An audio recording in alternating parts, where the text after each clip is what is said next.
आज हम लोग स्टार्ट करेंगे from the physiography divisions. Physiography divisions का मतलब है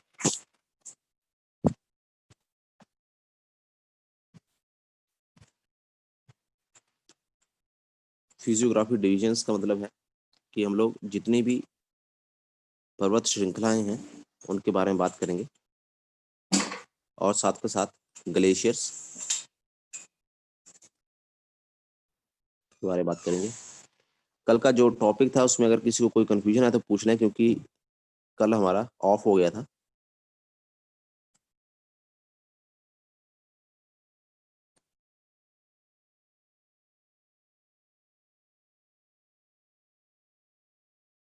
हाँ, मैं वो बोल रहा हूँ कि कौन सा वाला पॉइंट था, वो जो आप सर क्रीक पॉइंट और वांगलू वाला था। तो मैं आपको समझा रहा था कि जो हमारा, मैंने आपको बताया कि साउदर्न जो पॉइंट पॉइंट पॉइंट है, southern point of India,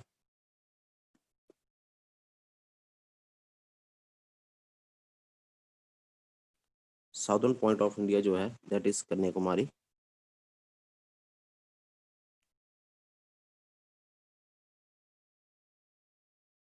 Tamil Nadu. Southern point of India जो है कन्याकुमारी है। तो साउदर्न का मतलब है कि वो पॉइंट जहाँ पर जो एक मेन लैंड पे आता है तो उसको साउदर्न रखा है।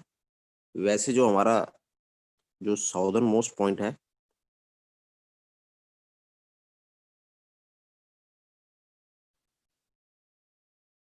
Southern most point of India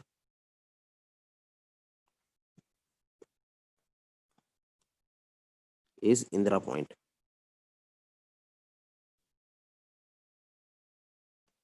Indira point ये अंडमान एंड निकोबार में आता है। तो दो साउदर्न पॉइंट ऑफ इंडिया मतलब जो है जो मेन लैंड में आता है, तो उसका सबसे लास्ट जो पॉइंट है वो कन्याकुमारी है।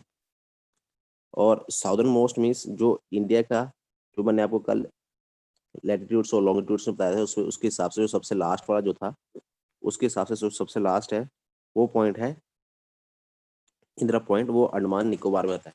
कहने का मतलब जो अंडमान निकोबार की अक्षांश और देशांतर है, जो उसका देख दिखाई है, जो लास्ट लास्ट पॉइंट है वो अंडमान निकोबार में आता है। ऐसे ही जो वेस्टर्न पॉइंट है,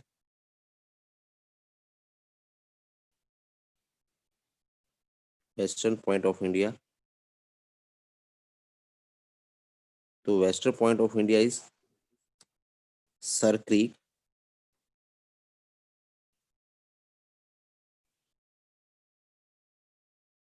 सर क्रीक पॉइंट जो कि गुजरात में है।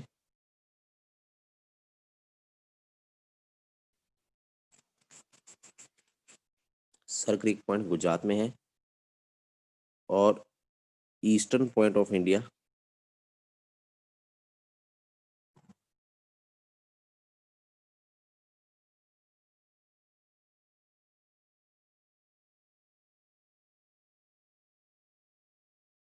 जो ईस्टर्न पॉइंट ऑफ इंडिया है वो है वांगलू,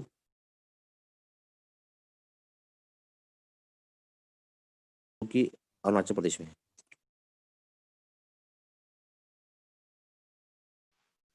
तो ये जो पॉइंट्स थे, ये थे जो लास्ट में आपको समझा रहा था।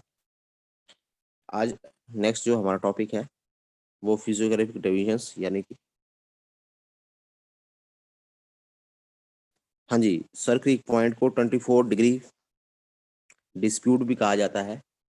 24 डिग्री डिस्प्यूट का मतलब है जैसे आपके घर के नज़दीक, जो आपके घर के साथ वाला कोई घर है, उसके साथ आपका बाउंड्री शेयर होती है, तो उसमें हमेशा आपकी डिस्प्यूट होता है। वैसे डिस्प्यूट इंडिया और पाकिस्तान के बीच में है, जिसमें इंडिया वाले बोलते हैं कि ये हमारा क्षेत्र में आता है, क्षेत्रफल में आता है, और पाकिस्तान बोलते हैं ये हमारे क्षेत्रफल में आता है। तो वहाँ पर पॉइंट ऑफ डिस्प्यूट है।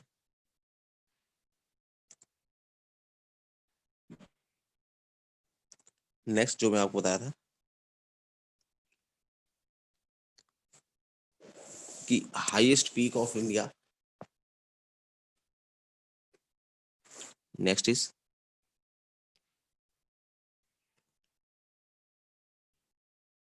हाईएस्ट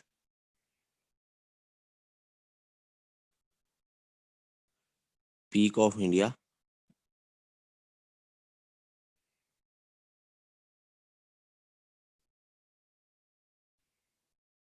जी हाँ, हाईएस्ट पीक ऑफ इंडिया जो है दैट इज K2। और हाईएस्ट पीक ऑफ इंडिया जो है इंडिया दैट इज K2, इसको गॉडविन ऑस्टिन भी कहा जाता है।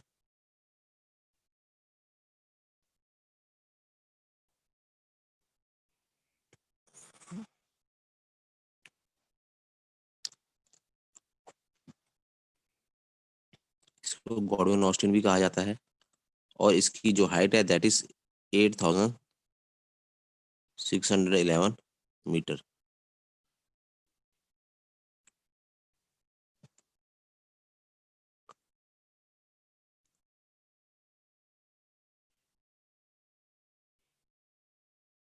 It is located in the Pir Panjal range. ये पीर पंजाल रेंज में आता है, ये जम्मू कश्मीर में। जो पेपर में क्वेश्चन पूछा जाता है, जो जिसके बारे में आप बात कर रहा हूँ, and it is the second highest peak of the world.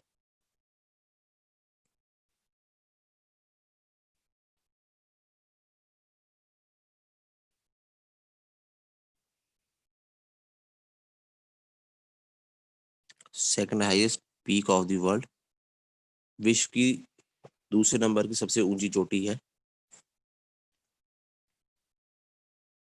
Godwin Austen. और which is the first highest peak of the world?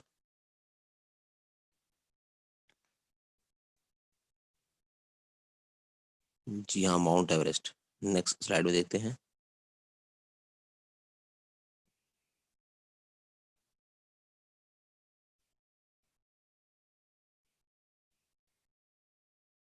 Highest peak of the world is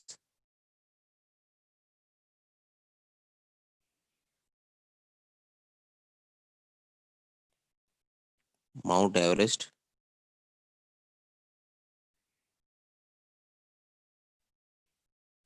highest peak of the world is mount Everest. और इसकी height है 8848 metre.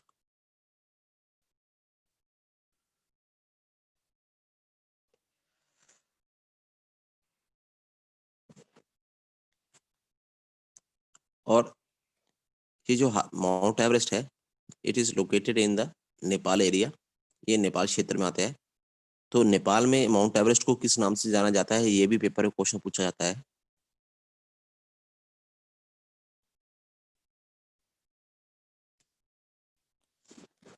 तो नेपाल में it is called as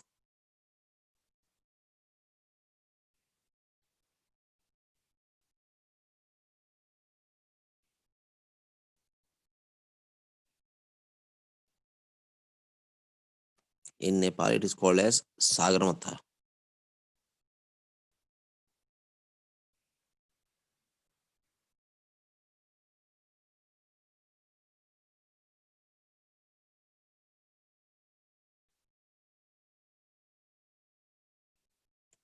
mount Everest को नेपाल में सागरमाथा के नाम से जाना जाता है।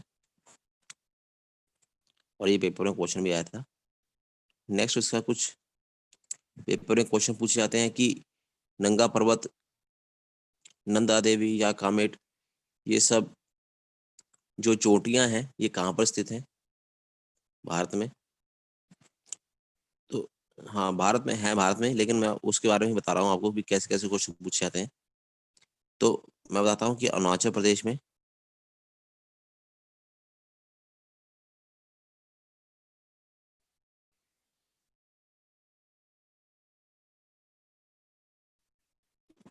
वो है डाफला,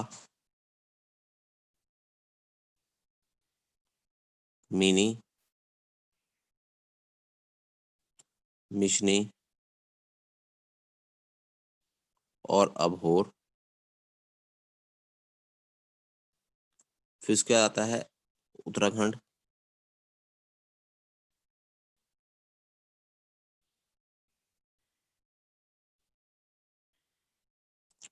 उत्तराखंड में आता है नंदा देवी,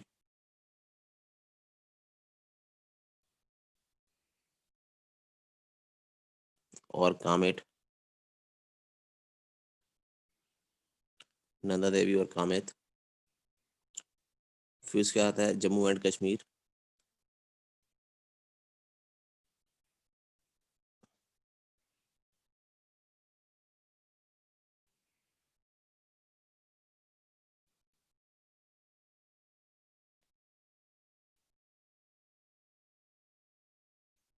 जम्मू कश्मीर है नंगा पर्वत,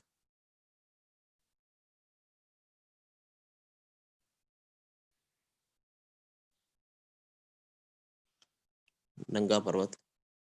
ऐसे पूछा जाता है जो नागा हिल्स नागालैंड में स्थित है, उसकी सबसे ऊंची चोटी कौन सी है? मिजोरम के मिजो हिल्स में सबसे ऊंची चोटी कौन सी है? हाँ, अरुणाचल प्रदेश में लास्ट है डफला, मिनी, मिशमी और अभोर, ABOR, अभोर।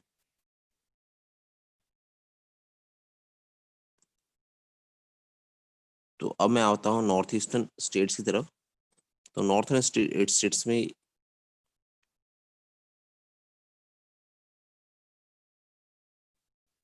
ये यहाँ पे ये जो क्षेत्र है ये सारा असम, नागालैंड और मिजोरम का क्षेत्र है। तो यहाँ पर नागालैंड है, इसके साथ फिर मिजोरम, और ये आगे चला गया, ये असम क्षेत्र है। तो जो क्वेश्चन आता है वो ये है कि ये नागा हिल्स हैं, they are called as Naga hills. तो नागा हिल्स का सबसे ऊंचा वाला पीक, सबसे हाईएस्ट पीक कौन सा है? That is Saramati peak. Naga hills की सबसे ऊंची चोटी है सरमती पीक। फिर दूसरी जो है, ये वाला जो क्षेत्र है, that is Mizo hills.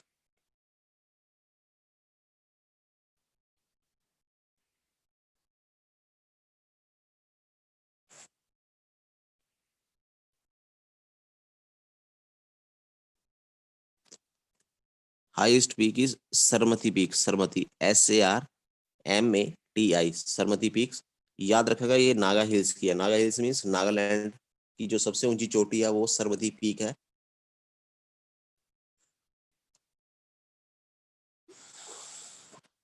Naga hills की जो सबसे ऊंची चोटी है वो सरमती पीक है। ऐसे जो मिजो हिल्स हैं, मिजो हिल्स की सबसे ऊंची चोटी है लुसाई।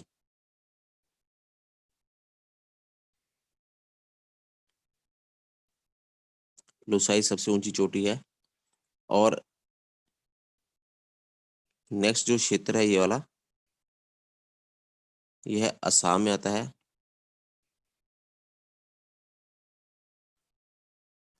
असम। तो असम की सबसे ऊंची चोटी है बरेल रेंज।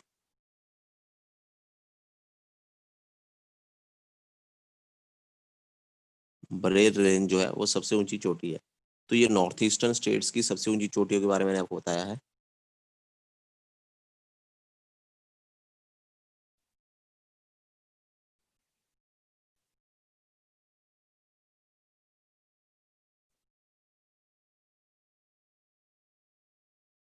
नेक्स्ट उसके बाद आता है, बात करते हैं ग्लेशियर्स के ऊपर। Next topic is glaciers. तो ग्लेशियर्स में JNK में कौन कौन से ग्लेशियर्स हैं? जम्मू कश्मीर में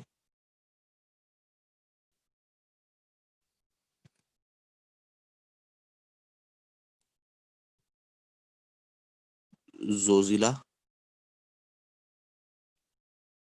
बोरजिल, बनिहाल और पीर पंजाल।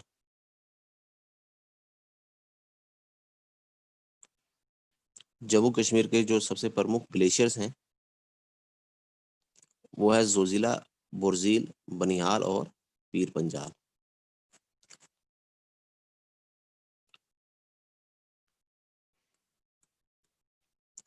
नेक्स्ट इज हिमाचल प्रदेश के, तो आप लोगों को पता ही है, तो हिमाचल प्रदेश की बताने की जरूरत नहीं है, जिसमें बारालाचाला, रोहतांग, शिव किला वगैरह है। Next is Uttarakhand.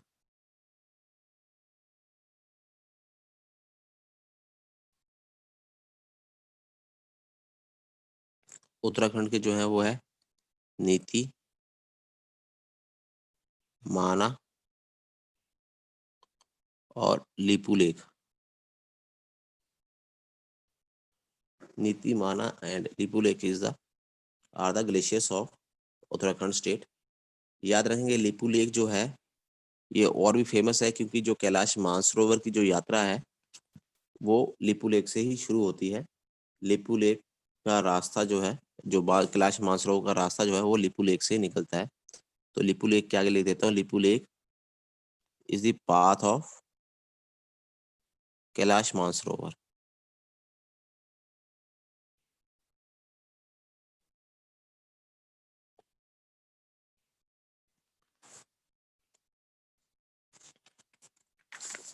Lipu Lekh is the path of Kailash Mansarovar.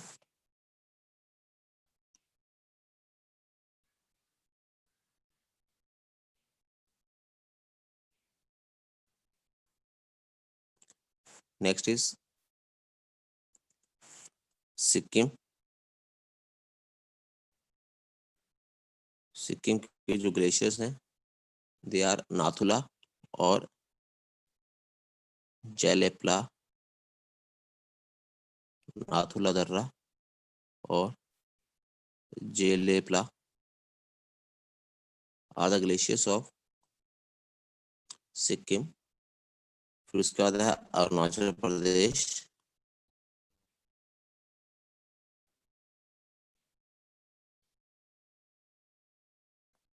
Arunachal Pradesh में है बूमला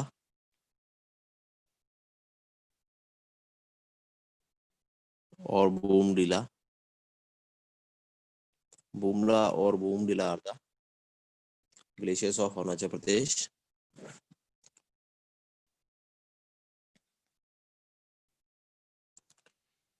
तो ये हमारा था ग्लेशियर्स के बारे में। अब नेक्स्ट टॉपिक हमारा है that is related with the coast, या फिर तट।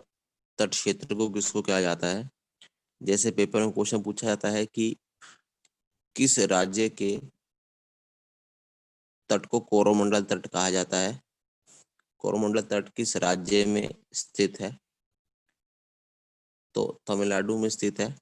ऐसे बहुत सारे नाम हैं।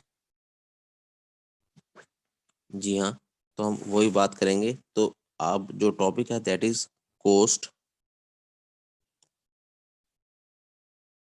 या फिर तट।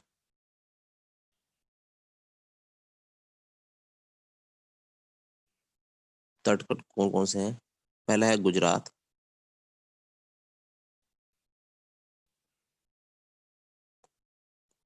गुजरात का है जो तट है उसको कहा जाता है सौराष्ट्र।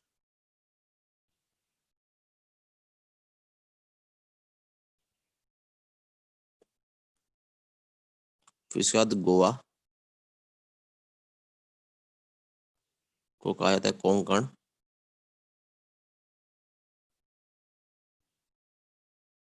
फिर तीसरे नंबर पर है कर्नाटक।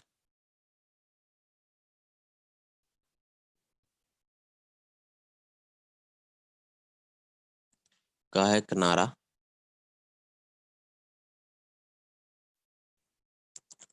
चौथे नंबर पर है केरल। केरल का है मालाबार।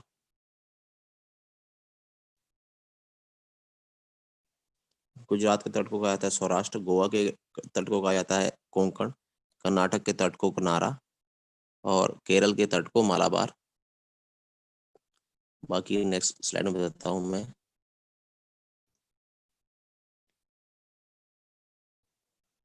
तमिलनाडु के तट को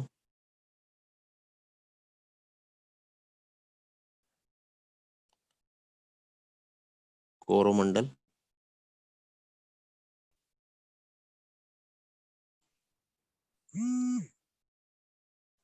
और आंध्र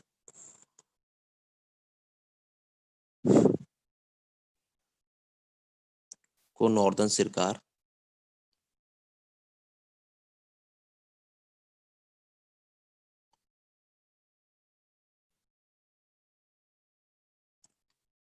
और वेस्ट बंगाल के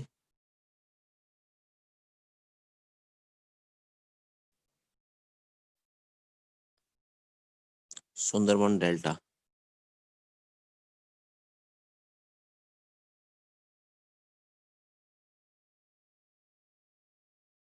सुंदरबन डेल्टा के नाम से जाना जाता है।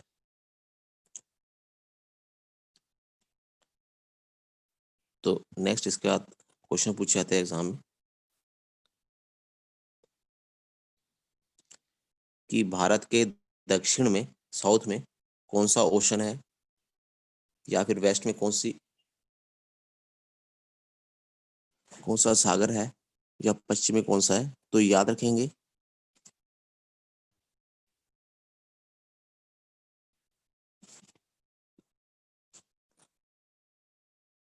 इंडिया के साउथ में हिंद महासागर है,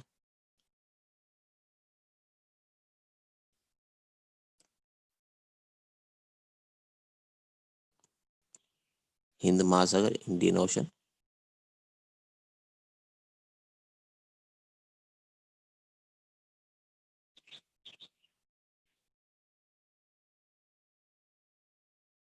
फिर इसके बाद ईस्ट में बे ऑफ बंगाल या बंगाल की खाड़ी,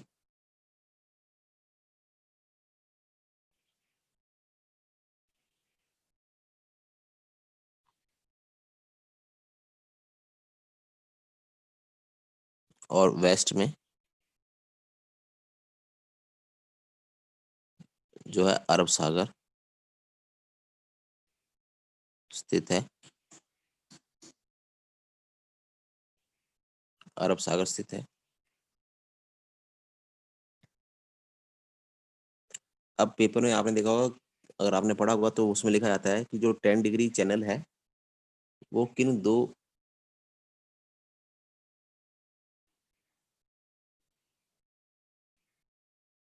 द्वीप समूह के बीच में मध्य स्थित है।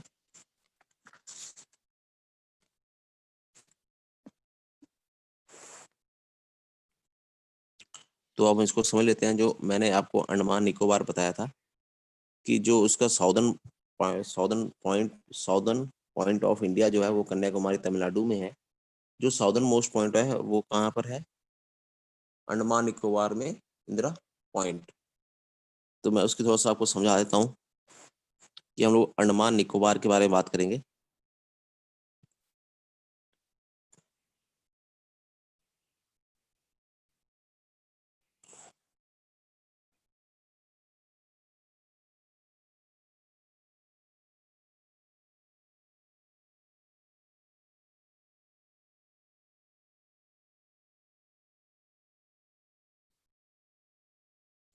तो याद रखें जो अंडमान निकोबार का सबसे हाईएस्ट पीक जो है, या फिर मैं इसको समझा दूं, पहले आपको लिख दूं। जो सबसे ऊपर वाला जो लिखा है इसको लिख लें आप, नॉर्थ अंडमान। फिर इसके बाद आता है मिडल अंडमान। फिर इसके बाद आता है साउथ अंडमान, अंडमान जरूर लिखें। फिर इसके बाद आता है little Andaman.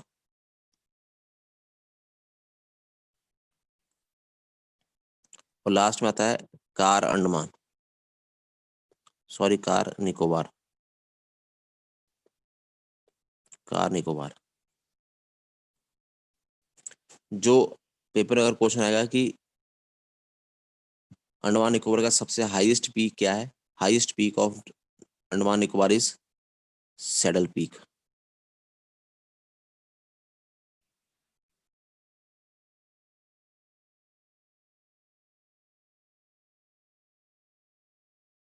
Saddle peak is the highest peak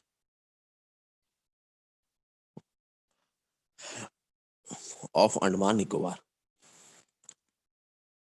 अब पेपर में क्वेश्चन पूछा जाता है जो डंकन पैसेज है वो किन दो अंडमान या निकोबार के आइलैंड्स के बीच में आता है, द्वीप समूह के बीच में? तो याद रखेंगे, साउथ अंडमान और लिटिल अंडमान के बीच में ये लाइन है, इसको डंकन पैसेज कहा जाता है।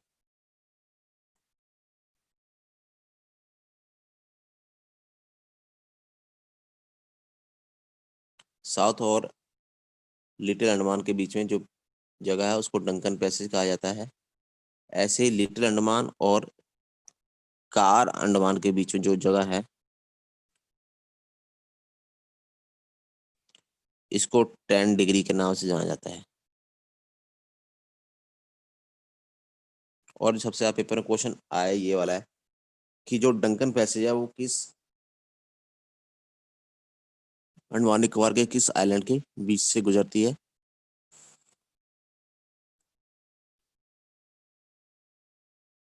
तो साउथ अंडमान और लिटिल अंडमान के बीच में से गुजरती है।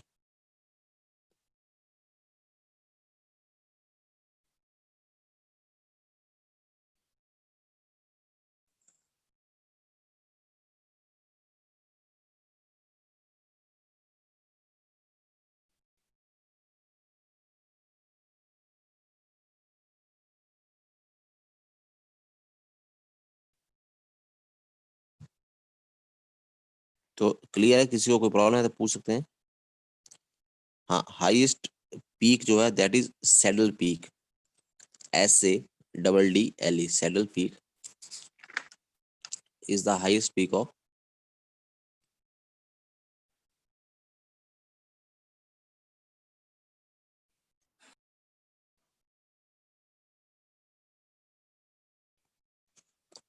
10 डिग्री के कुछ नहीं है। 10 डिग्री आगे, 10 डिग्री के आगे मैंने सिर्फ 10 डिग्री ही लिखा है, TEN डिग्री लिखा है, DEGREE, क्योंकि पेपर में आपको 10 डिग्री के नाम से ही आएगा वहां पर।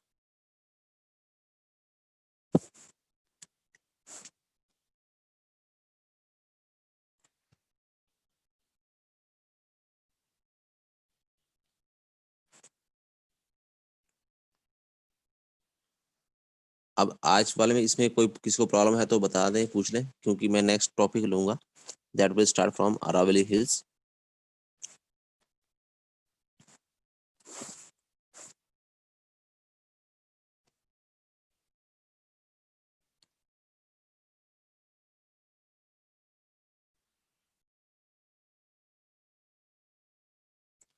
चलो ठीक है, नेक्स्ट जो टॉपिक है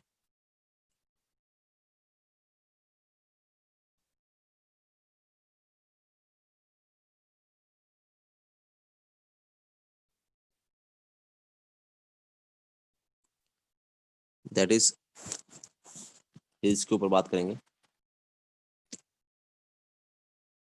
आप लोगों ने देखा होगा कि जो हमारा राष्ट्रपति भवन है उसमें कहा जाता है कि राष्ट्रपति भवन जो है एक हिल्स के ऊपर स्थित है।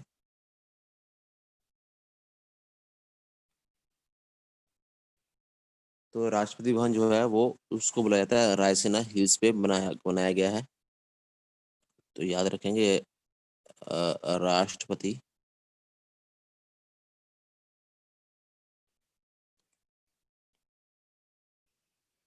Is on Raisina hills. Rashtrapati Bhavan जो है वो रायसीना हिल्स पर है। और अगर आपने कहीं सुना भी होगा तो बोला जाता है कि रायसीना हिल्स से जो कानून पास हुआ या कोई और बात चलती है रायसीना हिल्स की, तो रायसीना हिल्स को राष्ट्रपति भवन पे बनाया गया, तो इसलिए इसको रायसीना हिल्स कहा जाता है।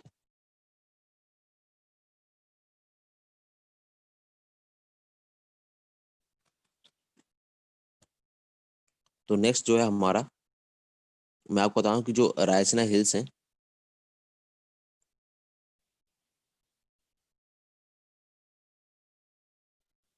ये गुजरात का नक्शा है। गुजरात से लेकर नीचे का नक्शा है कोस्टल एरिया का। तो जो अरावली हिल्स हैं वो यहाँ से शुरू है, जो रेड वाले से मैं शो कर रहा हूँ that is Aravalli hills.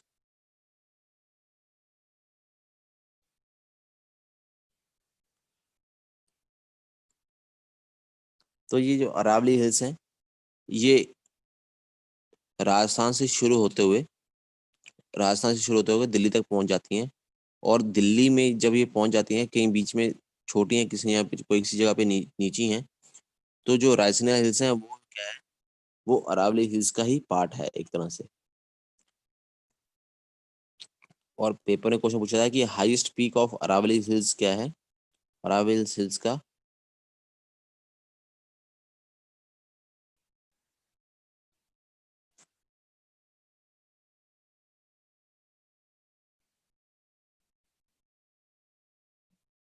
Aravalli hills का जो हाईएस्ट पीक है, दैट इज गुरु शिखर।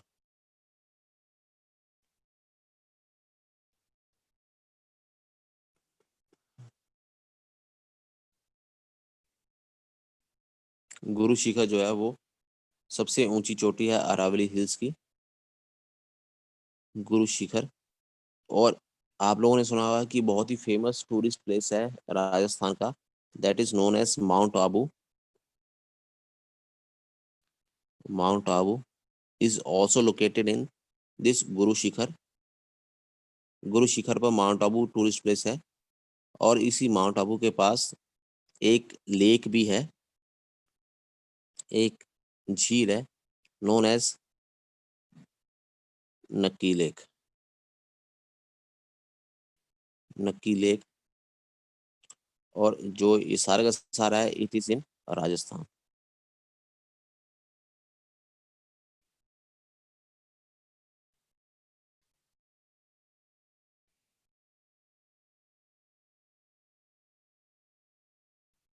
नक्की लेक जो है वो राजस्थान में स्थित है। और पेपर में अगर क्वेश्चन पूछा जाएगा कि पूरे विश्व में एकमात्र ब्रह्मा का मंदिर, जो ब्रह्म देवता है उनका मंदिर कहाँ पर स्थित है, वो इसी नक्की लेक के नजदीक स्थित है। माउंट आबू के नक्की लेक है, वहीं पर स्थित है एक पूरे विश्व का एकमात्र ब्रह्मा मंदिर। अगर आपने देखा होगा कहीं पर भी कि जो मंदिर है उसमें कहीं पर भी आपको ब्रह्मा की मूर्ति तो मिल सकती है, लेकिन ब्रह्मा के मंदिर के नाम से नहीं जाना जाता है।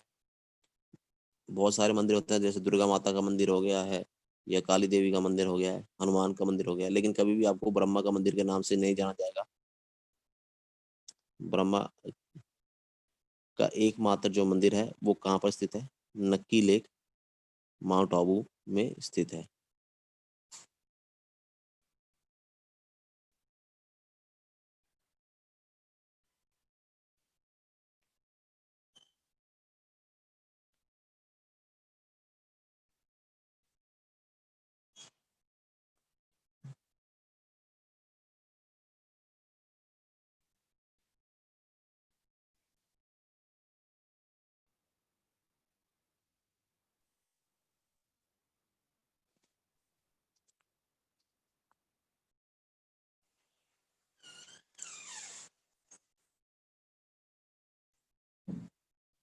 फिर उसके बाद आता है इसी में उदयपुर।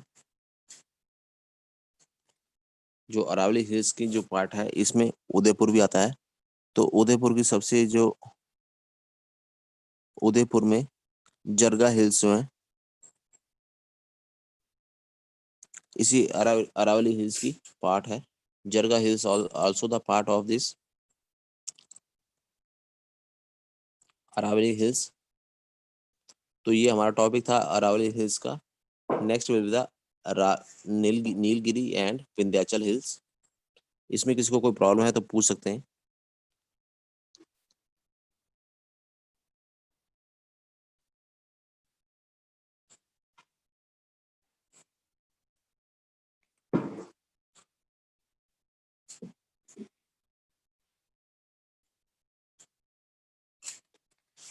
क्लियर है? तो नेक्स्ट के लिए मैम, स्वाति मैम, अगर आप सुन रहे हो तो इसको आप डिस्कनेक्ट करके नया लिंक सेंड कर दें, क्योंकि वो थोड़ा सा लंबा पार्ट है।